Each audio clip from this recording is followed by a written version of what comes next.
Welcome to Speak Up and Stay Alive RadiOh with author, speaker, and your host, Pat Rouleau. Finally, someone willing and able to blow the top off hidden healthcare and hospital dangers.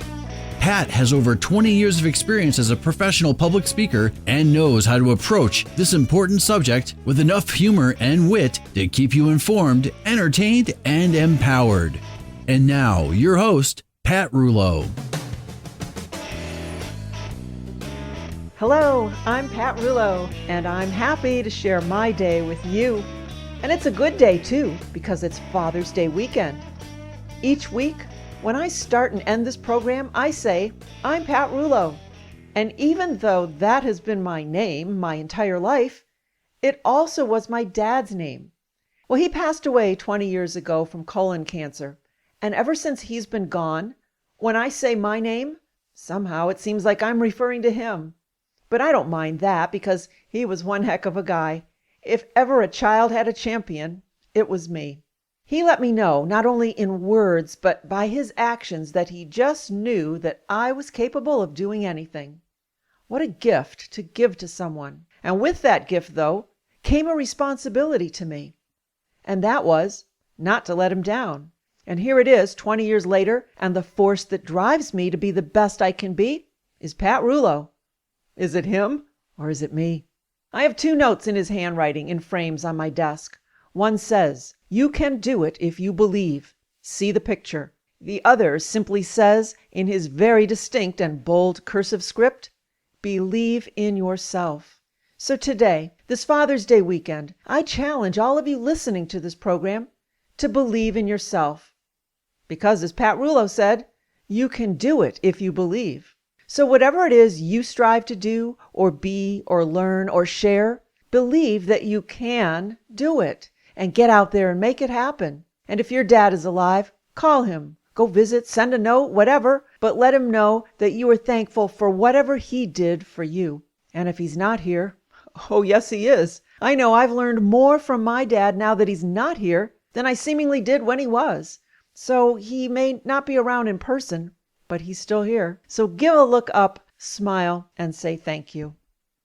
Well, today I have a guest who has something to say about mandatory vaccines. But before she gets here, I want to give a disclaimer of sorts. What she has to say is her point of view, and I'm eager to have her on the show because we seldom hear that side, the side that questions vaccines. We are conditioned sometimes to go with the flow and take actions without thought. And I'm not saying that you should or should not vaccinate children, but what I am for sure saying is that whatever you decide, that should be your decision, that you must pay attention, ask questions, study the pros and cons, and not line up and sign up just because an authoritative or otherwise scary person insists.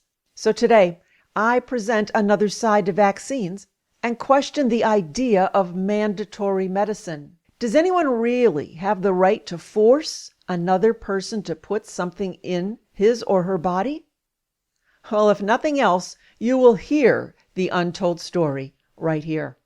But before we get into that, it's time for Pat's POV, and that's my point of view. I want to share a quick Speak Up and Stay Alive patient experience that Bob and I had last weekend. Bob wasn't feeling well, was dizzy, exhausted for no reason, and had a headache.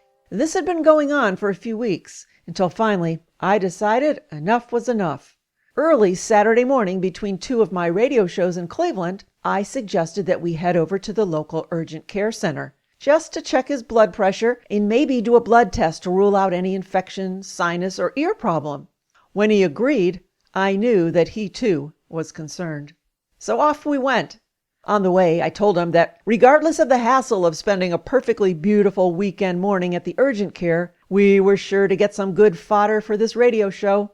For sure, someone would not wash hands or break the infection prevention code. We arrived to find them closed until 9 o'clock, with several people pacing back and forth, just dying to race in. Luckily, I finished filling out the paperwork faster than anyone else, and soon we were ushered in. To our great surprise, the nurse who marched us in made a beeline to the sink and thoroughly washed her hands prior to taking Bob's blood pressure. I smiled at her and said, "Thank you for washing your hands." She had a brisk, rather harsh, yet oddly friendly demeanor and whipped around and looked at me for a moment. Then she flatly stated, "That's what I'm supposed to do." "Ah, yes, I know that," I replied, "but many people simply don't." She firmly agreed with that and proceeded to tell me a story about somewhere she had her fingerprints tested and they were smooth due to all of the hand washing. Now, I'm not sure if that's possible, but we smiled and she carried on. Then, when the doctor came in for the exam, he too headed straight to the sink and washed his hands. And after the exam, he washed them again. I must say I was quite impressed. Whoa, but not so fast. Then the nurse came back in to draw blood. She went to the glove boxes mounted on the wall and began to pull them out. Now, I've always wondered about this. Those gloves are just jammed in the box in any old direction so that when someone attempts to pull one out, they do so by grabbing the fingers, the palms, the front side of the now no longer sterile glove. And that is exactly what we witnessed. About 4 gloves came tumbling out, which she caught and restuffed back into the box. Quite simply, cross-contamination. Then, after she donned the gloves, she pulled open a drawer using the metal drawer pull. Bob and I exchanged a knowing glance. More cross-contamination. And sorry, I couldn't help myself, but I asked the rhetorical question, what if that drawer pull is contaminated? Now your gloves are no longer sterile. Again, in her not so sure if she's nice or not, rough tone of voice, she retorted, "These gloves are to protect me from him." "Obviously," I replied.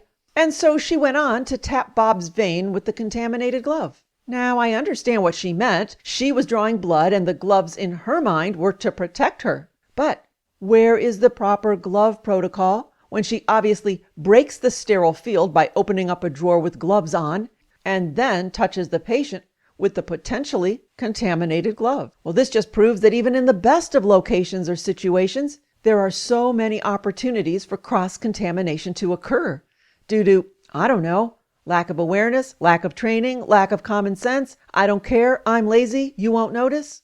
All in all, it was a great experience. But guess what? It only takes one slip, one moment, one glove, one dirty finger, one germy drawer pull, and bingo! Happy Father's Day! You've got MRSA or C. diff or a host of other goodies. So what's the takeaway? Stay out of the healthcare system if you can, but if you must, bring someone with you, someone willing to speak up and out. Keep your eyes open. Watch everything. And here's a final suggestion. Since I can't accompany you to your doctor or hospital visit, here's the next best thing. I created some business-sized cards called icebreaker cards. And on them, they have a picture of a germy hand and it says, "I'm concerned about healthcare-acquired infections. Please wash your hands before touching me."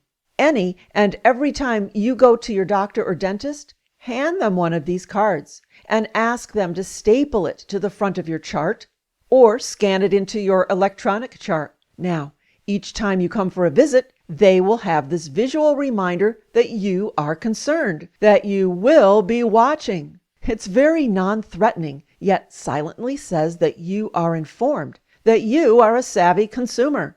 It cannot hurt. It can only help remind them to do what it is they know they should be doing. You're not asking for anything bizarre or out of the norm. It's actually quite simple, yet powerful. And you can get these cards at the website, speakupandstayalive.com, or call me and I will send them to you. You get 10 cards for $5, and that's simply to cover the shipping charge and the handling time. Now you will stand out as being a Speak Up and Stay Alive patient. And we all know that that's a good thing.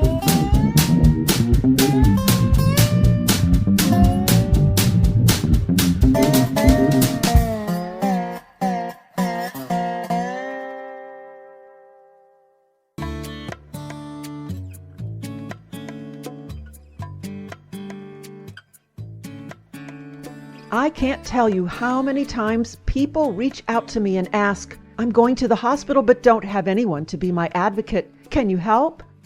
Well, now I have the answer. As a family member or friend of an elderly person, you want to be there every minute of the day, but you simply can't. Senior helpers can help. They can monitor your elderly loved one while they are in the hospital so that you can get some rest. Their professional, locally based caregivers are available 24 hours a day to give you the peace of mind that your loved one is not alone. Services can typically be provided in the following facilities: hospitals, nursing homes, continuing care retirement communities, assisted living centers. And the benefits of their sitter service are huge. A watchful companion for your loved one, peace of mind for you, and access to quick start home care services. Think of that. Senior helpers can help your loved one while they are in a facility and then provide care when they transition back to home. Contact Senior Helpers today and share this with friends. To learn more about Senior Helpers surgery assistance and sitter services, call Senior Helpers 1-877-922-STAY. That's STAY. They're local and serve Cleveland, Akron, Canton, and Medina. Call them today at 1-877-922-STAY. Senior Helpers, care and comfort at a moment's notice. Senior Helpers. So.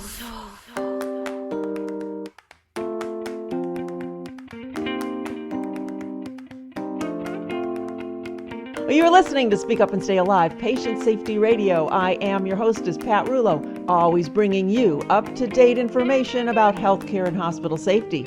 And the best way to do this is to seek out the people who have dedicated themselves to become experts on an important topic, and then have the willingness and, quite frankly, sometimes the guts to expose the truth. And our guest today is that person when it comes to the hidden dangers behind vaccines. She is Al Whitney, who lives in Central Ohio. She has a diverse background which includes healthcare, environmentalism, and community viability. She was a medical professional for many years and is married to a retired physician. In 2009, Al founded For Ohioans, which is now called Parents Against Mandatory Vaccines, as a response to the bogus swine flu pandemic. Her research led her to discover that our so-called government is really a franchise network of corporate entities, all listed on Dun & Bradstreet. Then in 2011, Al founded People for Safe Technologies as a response to the growing threat of electromagnetic radiation exposure, another topic we speak about quite often. So there's so much to find out from this busy gal. So welcome to the show, Al. Thank you. I'm just thrilled to be here. Well, we're thrilled to have you here. We would love to keep you for days and days because it seems like you've got so much information. But today, let's just focus on vaccinations. Great. All right. You sent me something extremely important and very organized and to the point. And this is what I want to share with our listeners today. You talk about 4 indisputable facts when it comes to vaccines. Well, let's dig into it. You called number 1. You say vaccines cause illness and injuries, and neither the public nor health practitioners have been told the truth by the CDC. But you say CDC Inc. Let's talk about that one. Well, yeah, I did say CDC Inc. because it is a corporation listed on Dun & Bradstreet. In March 2011, some scientists from the UK did a research paper, and it exposed that for the past 30 years, the UK government was intentionally concealing the harmful effects of vaccines. So if the UK government, quote unquote, has been concealing these facts for 30 years, in actuality, the same is true in the United States. We've got reports everywhere that have been coming out for many years exposing the truth about vaccines. Even Russell Blaylock has said publicly that if a physician really wants to know the truth about vaccines, there's peer-reviewed information everywhere. All the physician has to do is look for it. And sadly, most physicians don't. So the information is everywhere, and the health practitioners who are administering these vaccines have been deceived. I mean, I'm not a physician, but I can easily go out and do this research. And I watched that Russell Blaylock video, and I've read so many documentation about this. And this is not even my job. This is not what I do for a living. So let's say we've got a physician, this is what they do for a living, a pediatrician, this is what they do. How is it that they don't know this information? And doesn't it border, isn't it negligence? Isn't it almost criminal not to do the research and wantonly vaccinate Well, I think people have to understand about physicians. They have to have continuing medical education courses, so many hours per year, to maintain their license. So these courses have to be credentialed. They have to be a certain category or certain level. And those who decide what education courses are considered acceptable and what courses are not actually are in charge of what information these physicians get at these meetings. My husband's attended many of them, and the speakers in front of the room frequently represent the vaccine industry. Or what they do is they will get a pediatrician who works closely with the vaccine industry to stand up there, or closely with the drug cartel, I should say, stand up there and espouse the glories and wonders of vaccines. Even on the Gardasil, my husband attended an educational course in an OB-GYN individual came up singing the praises of Gardasil. And what was so interesting, when my husband would raise his arm to make a comment, he said they are extremely good at shutting down, cutting off any physicians who want to disagree with what they're trying to do.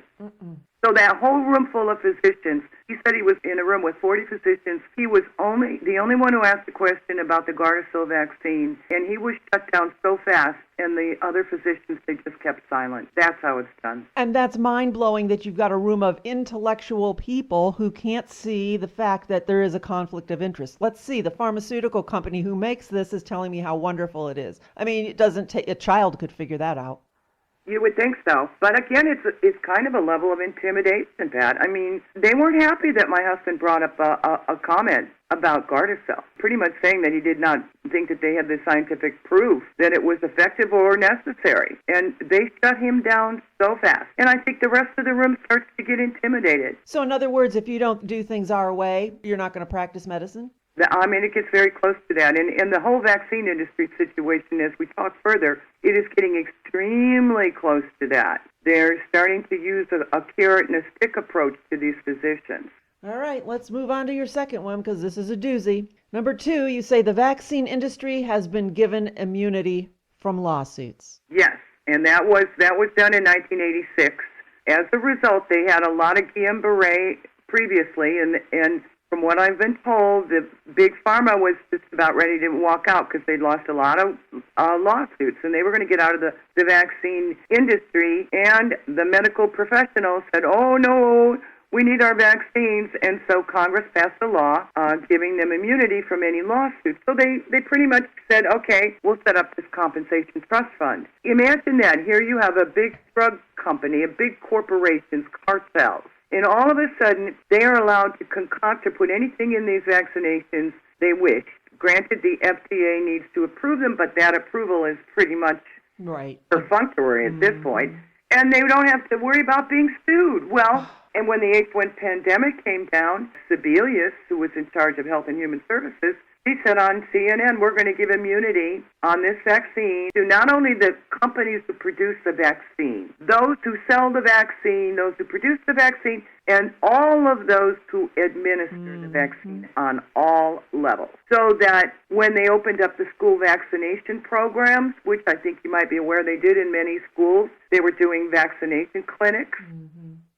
All of those involved in that whole fiasco were told that they had complete immunity, not to worry, nobody could sue them. So now you've given the whole industry, the vaccine business industry, immunity from any lawsuits. They have no liability at all. So what happens? Who's left with the liability? Well, if they won't take the liability, the doctors won't take the liability.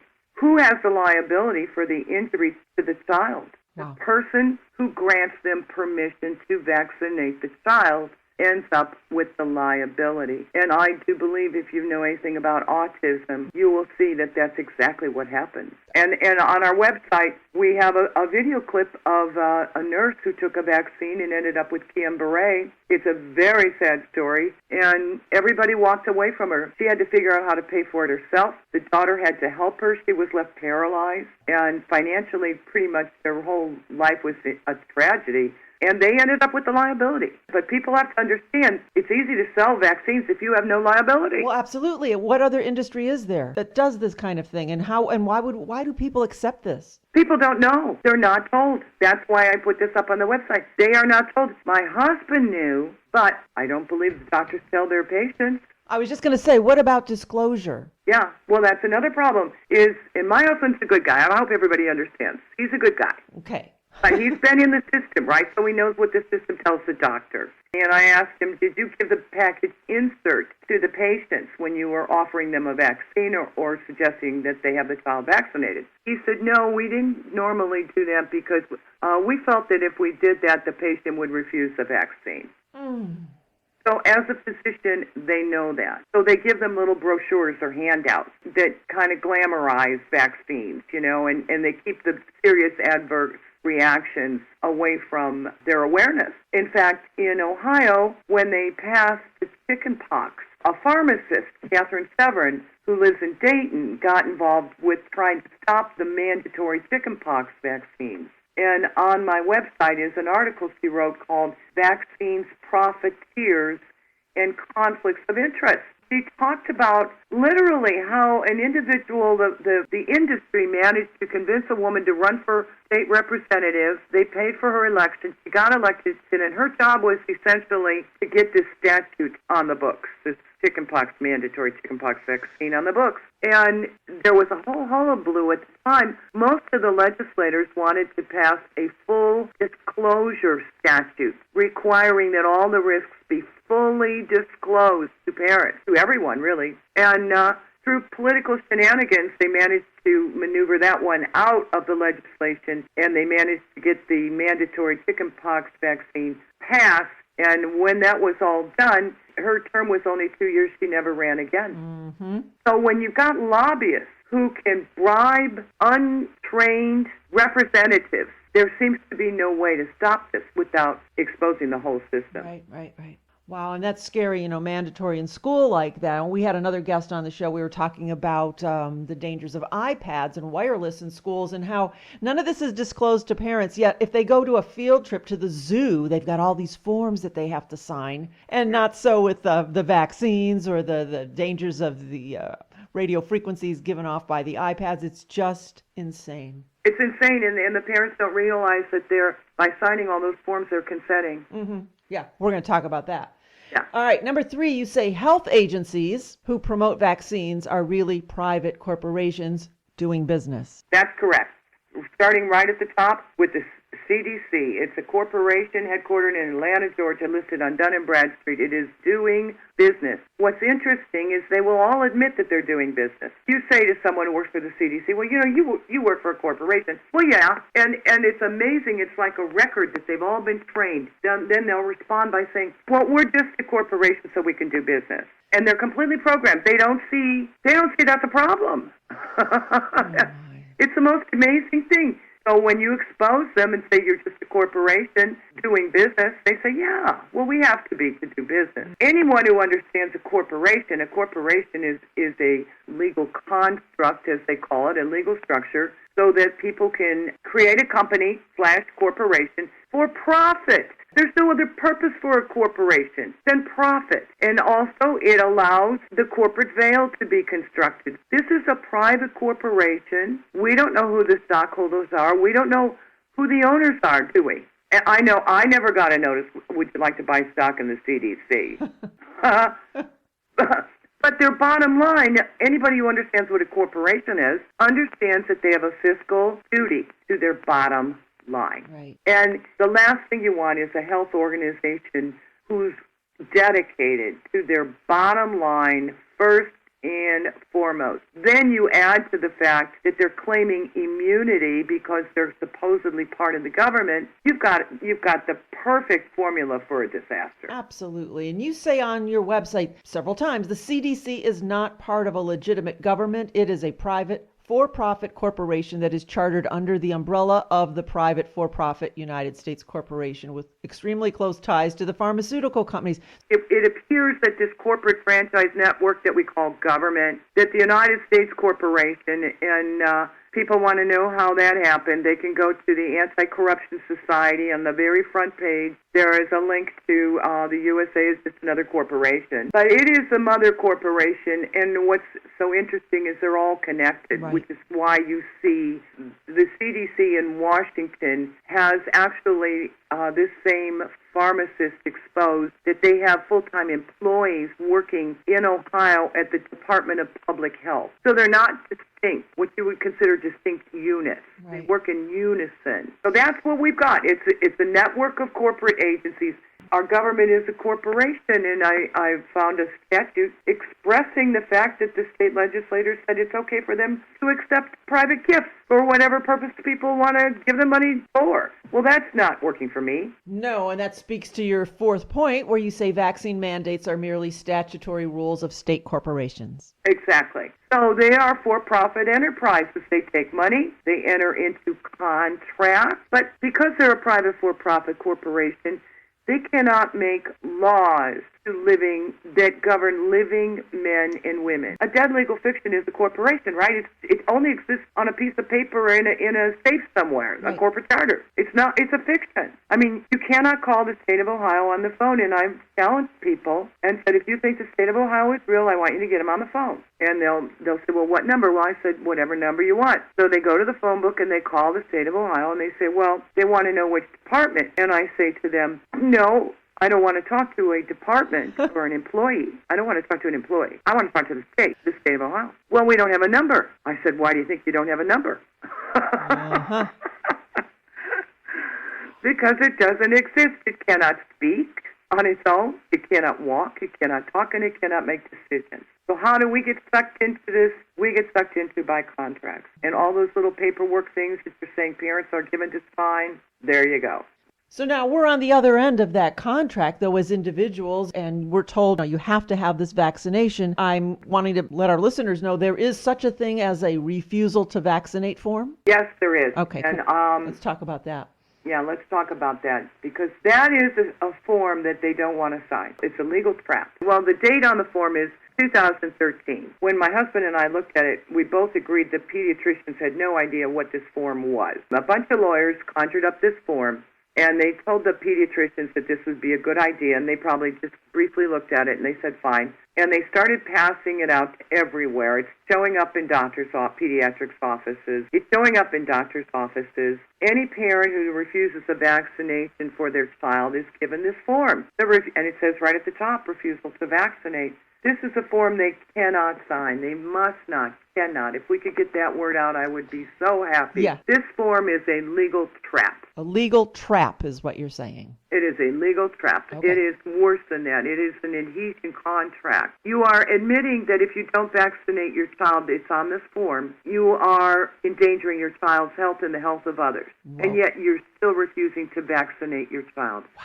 That's what, when you read the details, that's what the form says. And it's got witnesses. Anytime people see any form given to you that has a witness, understand there's no purpose for that witness other than that form could stand up in court. Right. That means that is a legal form designed to stand up in court. So people need to be so much more skeptical than they've been. On our website, we have the form. Someone in New York gave it to me. I was so happy. I was happy to get it, but I was so unhappy to read it because it does two things. One is it incriminates the parent, and the form is designed, at the top it says child's ID. It is designed to be tracked. Purpose of this form is not to sit idly in one file. It is designed to be tracked. So when it puts down the name of the doctor or the nurse, that name of the doctor or nurse, if it's a doctor of conscience, when the parent says, I'm not interested, and he said, fine, they're going to be able to now collect the names of all the doctors that they are going to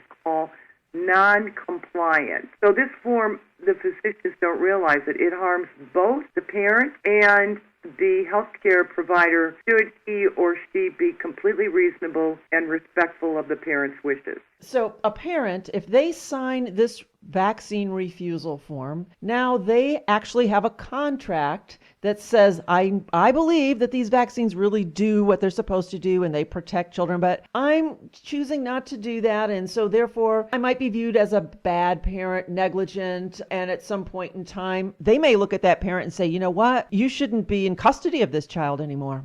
That's a risk that they're taking. Not only that, if you read it, it also says that I understand that I may endanger the other children, health of other people. So let's just say they start this campaign, which I'm very concerned they're going to start, this witch hunt against parents who are smart enough to protect their children from vaccines. You may find other parents, if a child gets mumps or measles, they're going to look around to see who didn't get vaccinated, and they've been so indoctrinated, they may try to sue the parent who didn't vaccinate their kid. The number one thing on my plate is to try to get parents to understand this that they're changing these vaccine exemptions and give them an alternative. And you do a good job of educating people who are not what I call vaccine aware. Right. You do a great job. Well, thank you. Let's get back to that for a moment. So let's say we've got a young mother. I've got 2 in my family right this moment. And they've got these newborn children, and they're seeing the pediatrician, and they're like, yep, we got to get these immunizations done. They're going to be put on the spot. You know, everybody feels like the doctor knows best. What do you suggest that these parents can do immediately to avoid this? Oh, I'm so glad you asked me that. I know how arrogant they can be, and I also know that they're programmed with talking points. So they've already got the talking points. I don't care what you say to them. It is most likely that they've been given a talking point. And if you come up with something new, at the next medical educational seminar, they ask them, have you had any objections to vaccines that you hadn't heard before? They survey them so they can create the spin for them. Okay, so yes, I have a wonderful story of a great success. One of the ways the games is played is they don't give full disclosure to the parents. They try to avoid those package inserts. They try to do it by word of mouth. There's no record of it. Oh, Mrs. Smith, this is going to be wonderful. You know, this is part of what we have to do, blah, blah, blah. It's all a sales job, word of mouth. Now, I knew a couple. He and his partner had a baby, and the newborn was in the hospital, and in comes the nurse with the vaccine. His mother had educated him on vaccines, so he was vaccine aware. However, the mother of the child was not, so it immediately caused a conflict right there. So he was very patient with her, and he said to the nurse, please give us the package inserts so she can read about them. And the nurse complied. They may argue with you, but I think they must comply if you pushed. So the nurse brought in the package insert and handed it to the mother, who read it and read the adverse reactions and said, well, no thanks, I'm not interested. Now, they kept that package insert, which had evidence of what adverse reactions the drug company is admitting to in print. They kept it in their hot little hands. Now the nurse knew that not only had they read it, they had a copy. So that was the end of the discussion. No one ever approached the mother again while she was in the hospital regarding vaccines.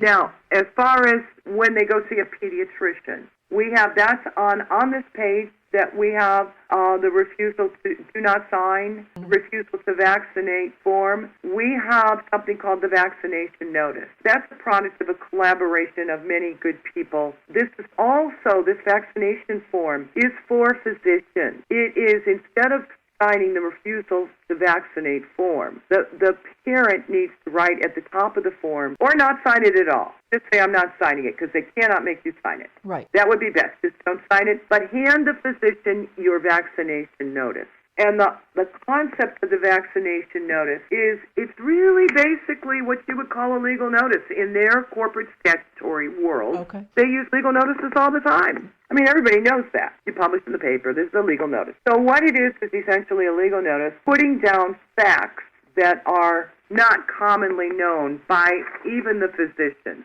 And so we put down some of the facts on this legal notice. As a parent, you want the doctor to know, it says down there, that you are aware that those manufacturing, ordering, and administering vaccines have been granted immunity. You want the doctor to know that you're aware of it. Yeah, you're telling him. In other words, this is not going to be a fight with the doctor who thinks he knows more. This is not an argument that you're going to have with the doctor, because he has an attitude issue, and he's been armed with talking points. Okay?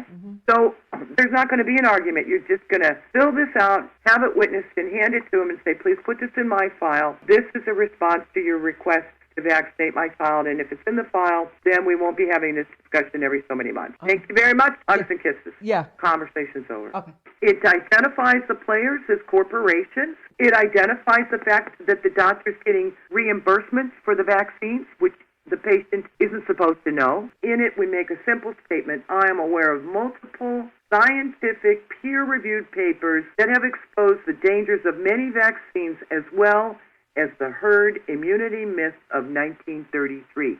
Yeah. Well, with that in mind, give us your website addresses so that our listeners can find out more about you and what you do. One is Parents Against Mandatory Vaccines. The other, and same thing can be done, is People for Safe Technologies, which we haven't talked about, but that also is a big concern of mine. We're going to get there the next interview, and you're doing a great job at all of this. Let's plan to do some other interviews in the future about some of these other topics. That would be fabulous. Yeah, I've enjoyed this. Oh, you've done a great job with all of your work with vaccines and just made it very, very understandable for us and for our listeners, and I so appreciate the opportunity to speak with you about it. Well, thank you. Thank you. I think it was great. I enjoyed it.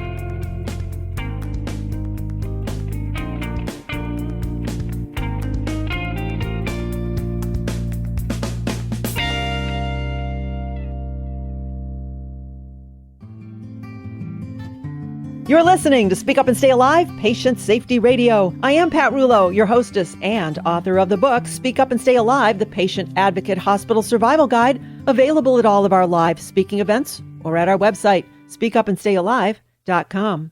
That's where you can also locate radio show times, dates, and station information. That's speakupandstayalive.com. And if you want to purchase the book but do not have internet access, it's okay to call me. Lots of folks order the book by phone, so give me a call, 440-725-5462. You're listening to Speak Up and Stay Alive, Patient Safety Radio. Now you can join us every Saturday morning on two Cleveland, Ohio stations from 7 to 8 Eastern on AM 1420 WHK and from 9 to 10 Eastern on AM 1220 WHKW. Or you can always listen to us live online from anywhere in the world at the station's websites. I am your hostess, Pat Rouleau. So happy to spend this hour with you to help you survive any healthcare or hospital encounter. And remember, if you like what you hear on this radio show, I speak live and in person too. In fact, we're even better in person. Our presentations are fast-paced, interactive, and chock full of immediately usable patient safety tips and tools. I can guarantee that your crowd will love it. So email or call me to talk about speaking to your business, your club, your church, or hospital. I speak both to the patient perspective or the provider. Email us at speakupandstayalive.com or call me directly at 440-725-5462. You and your audience will be glad you did. Well, today, we dug way back in the game chamber and pulled out a game. Are you in jeopardy or are you safe? Here's how it goes. I will describe a healthcare or hospital-associated scene, and you, our contestants, will have to decide how you would react to the situation. Are you in jeopardy or are you safe? Is Don in the booth? He's ready. Okay, here we go. In 5, 4, 3, 2... Cue lights, music. Now entering the studio are today's contestants. I'm Bob from Gatlinburg, Tennessee, and a former financial planner. All right, we've got Bob from Gatlinburg, and who else do we have? I'm Christy Ruggles from Broadview Heights. Chris, and what do you do? I like to do a lot of scrapbooking. All right, you guys. And we also have you, our dedicated to patient safety listeners from all over the globe. These people will compete today on Are you in jeopardy or are you safe? All right, are you ready to go? Let's do it. All right, here's the first scenario. You are visiting a family member in the hospital. The doctor walks in and shakes your hand. Are you in jeopardy or are you safe? What do you say, Bob? I think you're definitely in jeopardy if he hadn't washed his hands. And what do you think, Christy? Christy from Broadview Heights, what do you say? I would say you're in jeopardy, too. Unless he's wearing gloves, maybe. All right. I don't think that make any difference if he's wearing gloves or not. He still touched the door handles. Uh-huh. You are in jeopardy. I think everyone should know the answer to that. Here's the question. Where has that hand been? Exactly, Bob. Touching the doorknob? The clipboard? You know, it's not weird or rude to politely ask and then insist that everyone wash their hands prior to touching you, even if you're not the patient. It's all about cross-contamination, which happens quickly and easily. So when in the hospital, be a germaphobe and be a clean freak. I agree with you. Okay, I'll bring my wipes. Bring your wipes with you. All right. All right. Here's scenario number 2. You are recovering from some orthopedic surgery that has you bedridden. You seldom change positions. What a peaceful time to catch up on your rest. Are you in jeopardy or are you safe? Well, I've heard that if you don't get up enough, you could develop a bed sore. You've got a good answer there. And what do you say, Bob? Oh, that's definitely a Jeopardy problem because you could really have some big problems there. That's right. If you're not moving. That's right. You're both right. You are in jeopardy. While being bedridden may help you catch up on your sleep, be aware of pressure ulcers, which people call bed sores. They can occur anytime you remain in a single position for a prolonged period of time. So be mindful to move positions every hour or two, or cushion with pillows, or you can ask for a rotating bed. So move around. All right, guys? Okay. Got it? Got it. All right. Here's scenario number 3. You are about to have surgery on your right elbow. Your surgeon takes an indelible marker and draws a circle around the correct spot. Are you in jeopardy or are you safe? I'd say you're safe. What do you think, Bob? That could go either way. You could be safe or you could be in jeopardy. Depends on if the indelible ink washes off for some reason when they rub alcohol on it or something. Well, that's very It true. could be, it could be a wrong site surgery maybe. Well, it could if it did wash off. If And it they washed off. Exactly. I've heard of that happening. Well, I think if it's an indelible pen, hopefully it doesn't happen. And I would agree you are safe, at least when it comes to reducing your chances of a wrong site surgery. You might get something else, an infection or whatever, but at least that marking could avoid that. So I'm going to suggest that as a patient or an advocate or a family member, ask to have the surgical spot marked in front of you, not after you've been doused with anesthesia. Right? I agree with you on that. Good advice, yeah. Great. Thank you, guys. All right. Here's scenario number 4. You are a patient in the hospital. The nurse comes in to change a bandage, puts on a clean pair of gloves, and pulls the privacy curtain closed just prior to changing the dressing. When she leaves, she pulls the curtain closed. Are you in jeopardy or are you safe?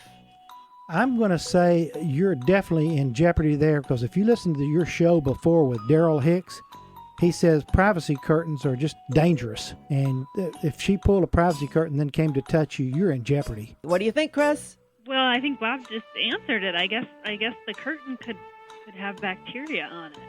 Absolutely. It sounds like double jeopardy to me. Not only did she or he contaminate their gloves with whatever germs were already on the curtain, but then they recontaminated the curtain with the same gloves used during your dressing change. That is double jeopardy. It is double. You get 2 prizes for that? I hope That's not. gross. Oh, thank you. That's the prize you get, Chris. You summed it up. Oh, good job, guys. Wow. All right, here's scenario number 5. You are a patient in the hospital and are taking several medications. The nurse walks in with all of your meds in a cup of applesauce to make it easier for you to swallow. Are you in jeopardy or are you safe? Oh, that sounds scary. You don't know what's in the applesauce. What do you think, Bobby? You are definitely in jeopardy. If you don't know what your pill is and it dissolves, what the heck are you going to do? Absolutely. Here's the one question I would ask. What is in that bowl? Are they really your meds? Are they the correct ones? And how can you identify them now that they're all melted and smooshed? The answer, always know what medications you take, what they look like, and why you take them. I'm going to suggest to keep track of them in the patient safety logs that you can find on the speakupandstayalive.com website. So every time you get a pill, match it up with what you know to be correct. Right, guys? I agree with good. you. Yeah, those safety Good plan. logs are pretty important. All right. Just eat a blind bowl of applesauce. I had a friend buy one of those from you one time, and they use it all the time. Excellent advice. Thank you, Bob. All right. And now for our last and our final scenario, number 6. You are heading to the hospital for gallbladder surgery. Before you dash out of the house, you grab your marked up copy of the book, Speak Up and Stay Alive, your hospital survival guide. When you get there, You lay it on your tray table for everyone to notice. Are you in jeopardy or are you safe? I'm going to say you're safe because I think that is a very important book. If you haven't read it, you need to. What do you say, Chris? Did you clean your table first before you put it down? Excellent point. I didn't. You're in jeopardy, Bob. I'm in jeopardy. After you've cleaned your table, like Chris suggests, it's a great way to send a nonverbal message to everyone who enters your room that you are interested to be informed. Plus, the tray table is where everyone likes to put their stuff: bandages, blood drawing supplies, and meal trays. Now, they either have to move the book, or at the very least, they have to look at it. So it's a great conversation starter and a relationship builder. It's simply a non-threatening way to connect with your providers on your terms, that being an informed, concerned, and empowered patient. That was great advice, Chris. Thank you. Well, guys, I'm not sure who won that, but you're both winners because now you know a little bit more about patient safety. If I had won, what would have I got? Well, I'll tell you what you wouldn't have won. You would not have won a lifetime supply of turtle wax, or 600 cases of rice-a-roni, the San Francisco treat, or 8 rooms of Broyhill furniture. Oh, my God. That's terrible. Chris, thank you for joining us today. Of course. And thanks for having me. You are welcome. What are you scrapbooking right now? Oh, some photos from a vacation to Florida. Oh, how fun. Well, It is fun. It is fun. I'll let you get back to that. Thank you, Bob, and thank you, Chris. Thank you, Don Pardo, and thank you, friends, for playing our newest and most fun game ever. Are you in jeopardy or are you safe? And listeners, don't go anywhere. There's so much more you can learn about healthcare and hospital safety on America's favorite and perhaps only patient safety radio show, Speak Up and Stay Alive Radio. Thanks, guys. You're welcome. Bye. Thank you. Thank you.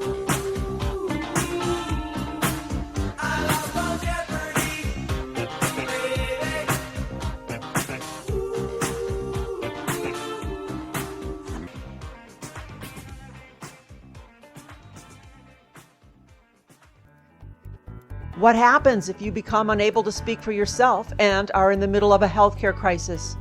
Wouldn't it be comforting to know that someone you know and trust, a family member or trusted friend that you named, is on your side with complete instructions that mirror what you want to have happen to you?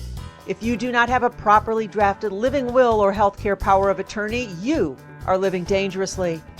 And if you do have these documents, when was the last time you reviewed them with someone? Well, my friends Pat Schraff and David King at Schraff & King are the ones to help you.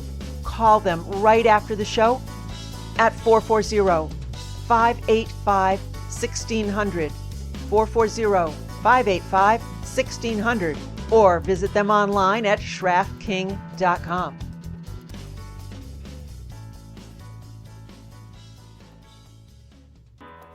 Do you or someone you know work in the healthcare field?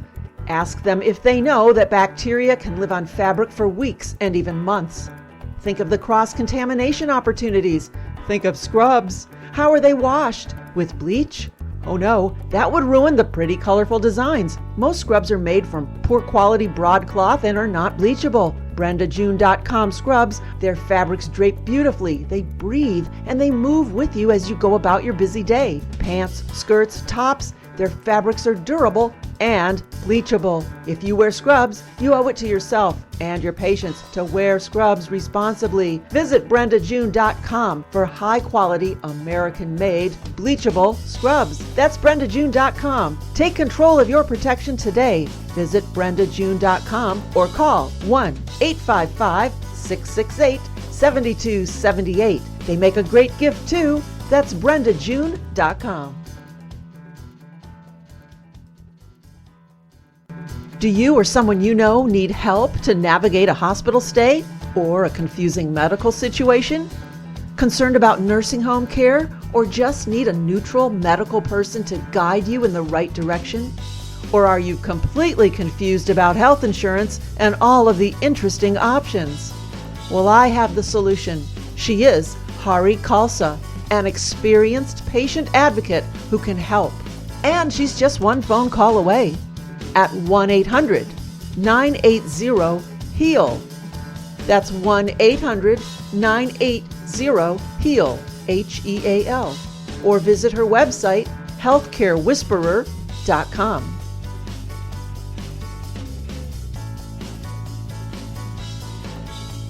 You're listening to Speak Up and Stay Alive, Patient Safety Radio, and I am your hostess, Pat Rouleau, author of the book hailed as the #1 read by the U.S. Army Medical Department's Office of Quality Management. So I encourage you to have your own signed copy too, to read and to bring with you during any hospital stay, or to purchase as a gift for friends you know who either have frequent doctor visits or hospital stays. It's only $20 and proceeds fund our military pillowcase project. Just go to the speakupandstayalive.com website or order by phone 440-725-5462. That's 440-725-5462. Well, we are short on time today, but I just want to remind you to attend an upcoming long-term care event at the Strongsville Recreation Center on Thursday evening, June the 19th, from 6 o'clock to 8 o'clock. It's free. Refreshments will be served, and I will be there as the moderator of a panel of local experts, ready and able to answer all of your questions about long-term care. So I hope you could make it. I'd love to meet you. Well, meantime, I hope you have a glorious Father's Day weekend. Give a dad a hug and share this radio program with him. That's a gift, and it's free. You can't beat that. And to listen to past shows, just visit the website, speakupandstayalive.com. Be sure to join me next week. Same time, same place, but never the same information. Until then, I hope you have a healthy and a happy week. I am Pat Rouleau. No, not my dad. And I am your guide to safe and successful healthcare and hospital encounters. The information provided in today's broadcast is for informational purposes only and was not intended for use as diagnosis or treatment of a health problem and should not be considered as medical advice. If you've missed part of today's show or just want to share the information with friends, you can listen to all of Pat's previous shows at speakupandstayalive.com. Want even more information? Purchase a copy of Pat's book at speakupandstayalive.com. Or you can call Pat at 440-725-5462. Until next week, remember, it's okay to ask others to wash their hands. You have to speak up and stay alive.